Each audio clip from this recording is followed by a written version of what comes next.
Magandang araw sa inyong lahat. Welcome to this tutorial on time series analysis and forecasting using the SARIMA model, which stands for Seasonal Autoregressive Integrated Moving Average. So sa project na to, ang main goal natin ay i-model at i-forecast ang behavior ng dew point data over time. And by doing this, we can better understand kung paano gumagalaw ang dew point at kung ano ang posibleng mangyari sa mga susunod na araw o oras. And gagamit tayo ng Jupyter Notebook environment at ito yung primary language natin ay Python. Dahil ito yung isa sa pinaka-powerful ecosystems pagdating sa statistical modeling at data science. Pero bago tayo mag-proceed, ay need muna natin mag-create ng folder na nakapalooban data at mga toolkit na gagamitin natin. So, nakapag-create na tayo ng folder and in-upload ko na dito yung data na gagamitin natin, which is yung dew point. And dito, nakikita nyo kung ano yung data na gagamitin natin sa ating SARIMA. And next ay mag-new notebook tayo. And dito natin ita-type or i-install yung mga libraries na gagamitin natin.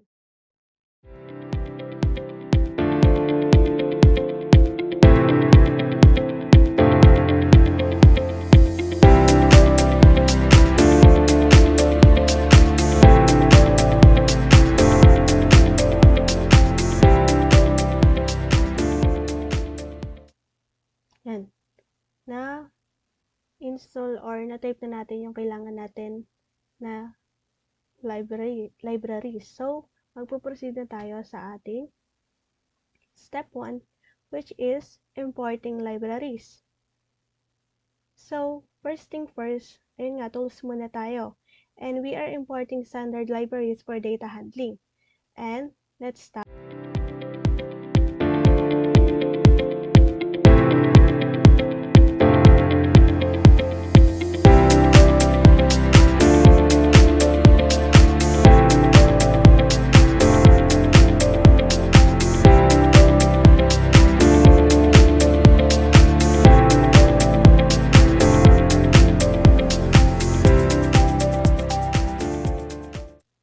Shift Enter.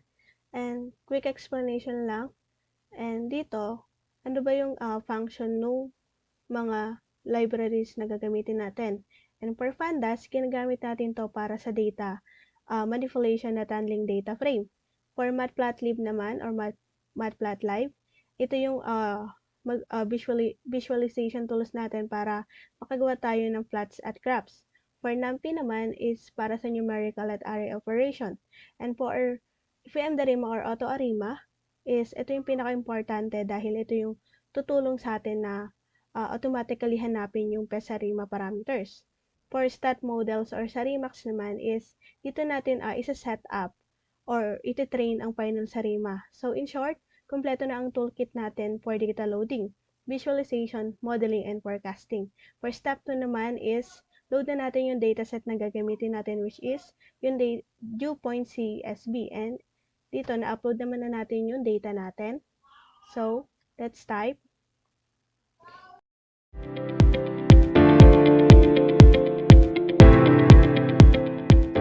So, yan. Now, before we jump into modeling, always inspect your data. And never assume na malinis o tama agad yan. And ayan, ito nga, na-upload na natin yung data natin. And next naman is let's examine the structure using the head function. And type tf.head and shift enter. Yan. Dito, makikita na natin yung datetime underscore local and dew point. And if you look closely, mapapansin nyo na repeating ang dates. And this is very important. And that tells us na this is not daily data, kundi high frequency data or most likely hourly. And ayun nga, it tells us the time resolution determines your seasonal period. And kung mali yung assumption mo dito, everything else break. Let's type tf sleep.info.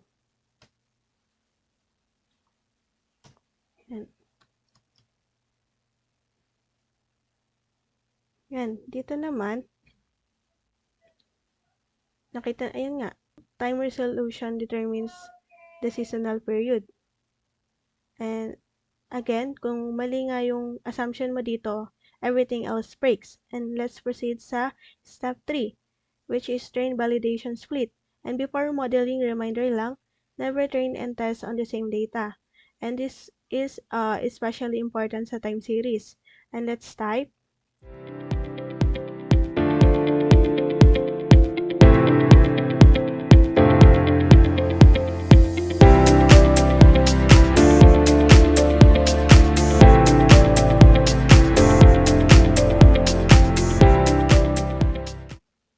Dito, we are performing an 80-20 split. And the 80% is approximately 400 data points in our training set. Then the remaining 20% is our validation set. And we notice na walang shuffle. Kasi kung mag-shuffle ka sa time series, parang sinira mo na rin yung concept ng time. Parang kumbaga parang hinulaan mo yung kahapon gamit ang bukas and hindi siya logical. And for step 4 naman is for seasonal decomposition. Now, this part is have raw time series data is a messy and may mga halo-halong signals. So, what we do is decomposition, and a raw time series is often a mix of different signals. To model it effectively, we need to deconstruct it nga, yun nga. We use the seasonal decomposition of time series method, and let's type.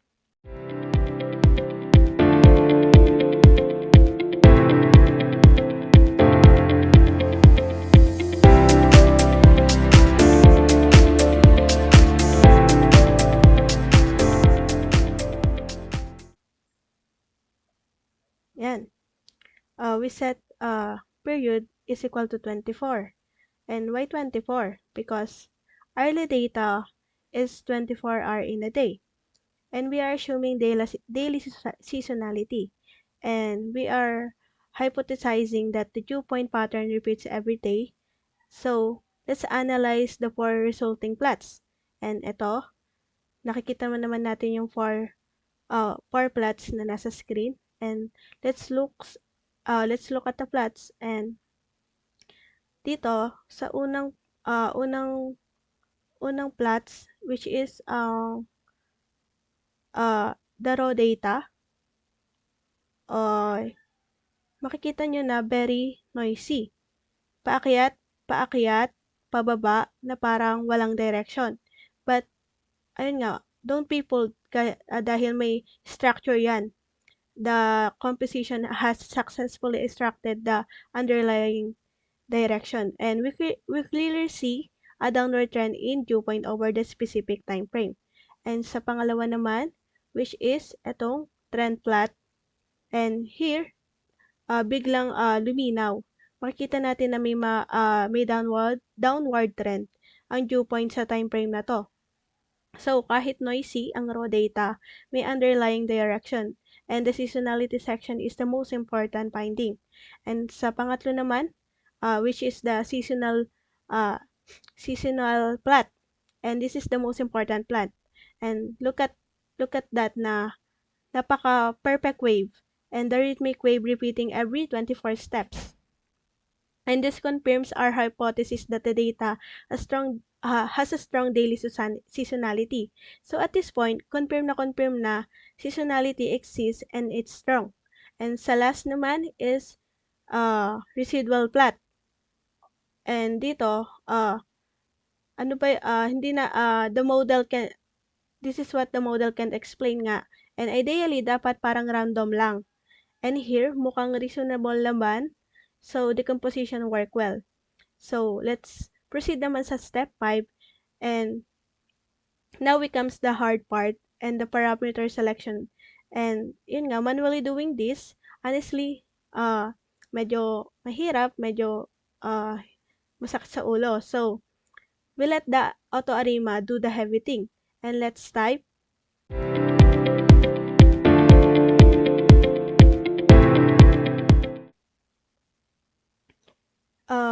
Finding this manually is difficult.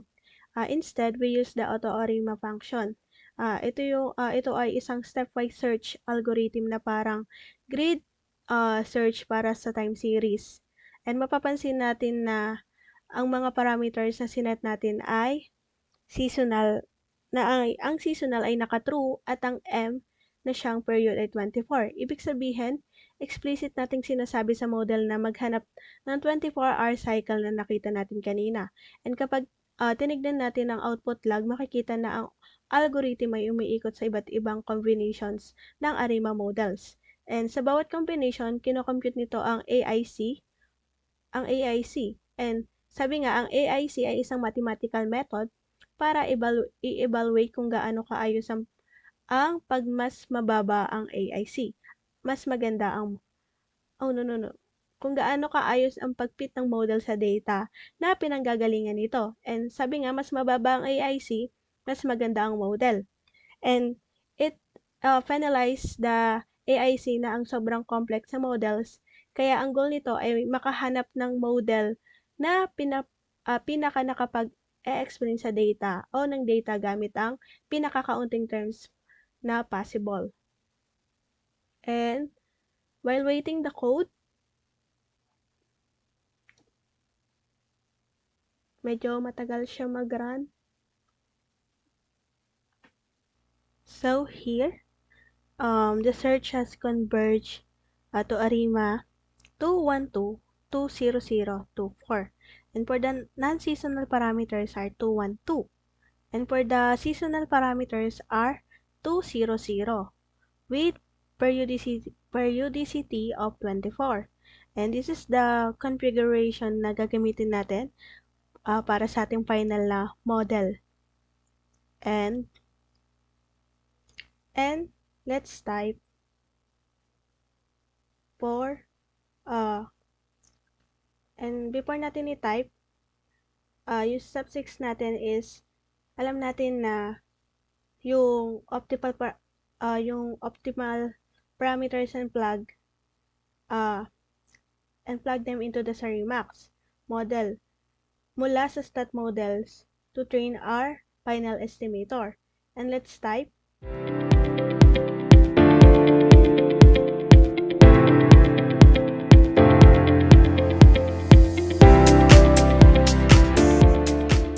so ayan, nag-run na siya and sabi, itong summary table ay isa standard sa econometrics and statistics.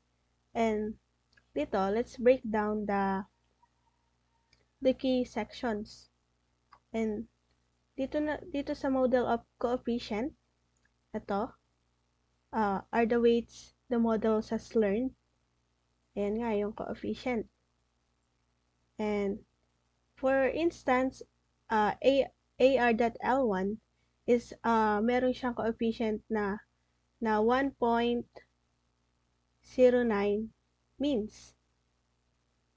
So, yung 1.09 means. And the immediate past value has a strong positive influence on the current value. And for the p-values naman, test the statistical significance of each term. And ito yan. Ito. And sabi, we generally look for values below 0.5. And dito, you can see the AR.L1 and MA.L1 and the seasonal terms have a p-value of 0.00, meaning they are highly significant predictors. And for Lee-Jung-Bak's test, the residuals, and yun nga, gusto natin na yung residuals is to be independent or not correlated. And dito, mapapansin natin na merong mga warnings in red above the table about non-stationary or starting parameters. And this often happens when the optimization algorithm struggles to find a good starting point. Pero since it eventually converged and gave us a valid summary, and we can proceed naman na. And now, for step 8 naman, yung result na we've been working sa ating forecasting, and we will type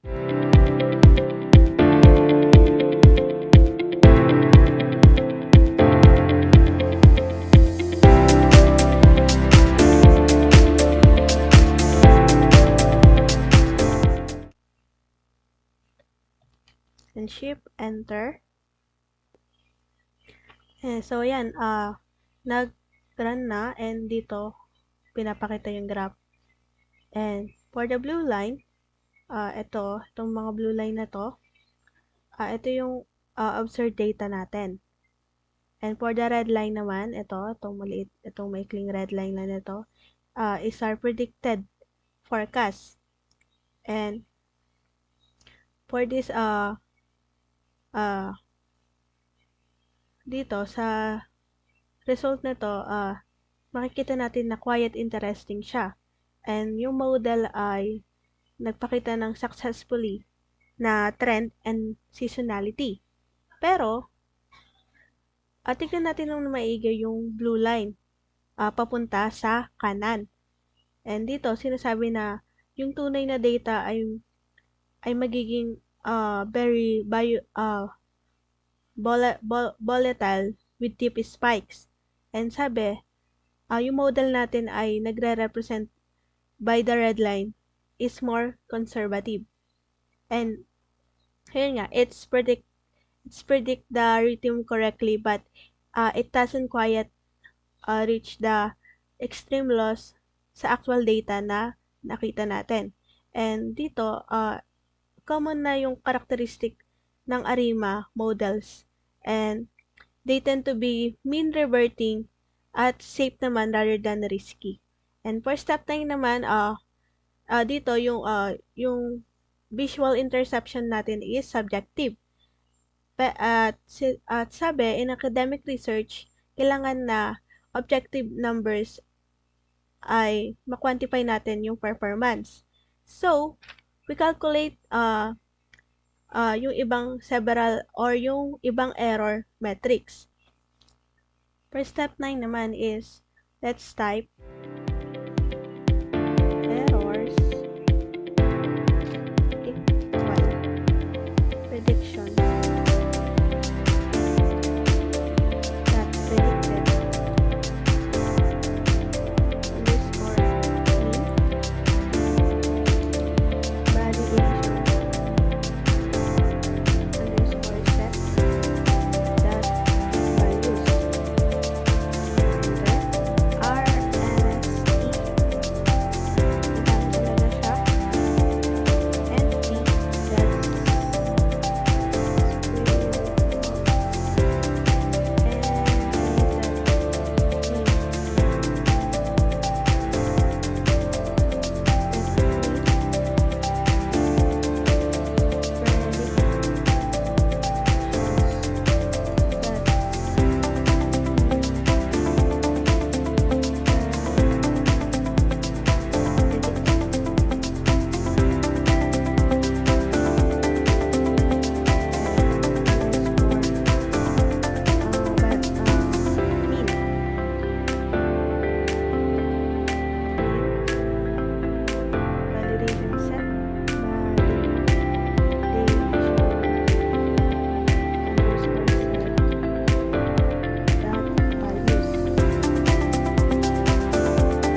shift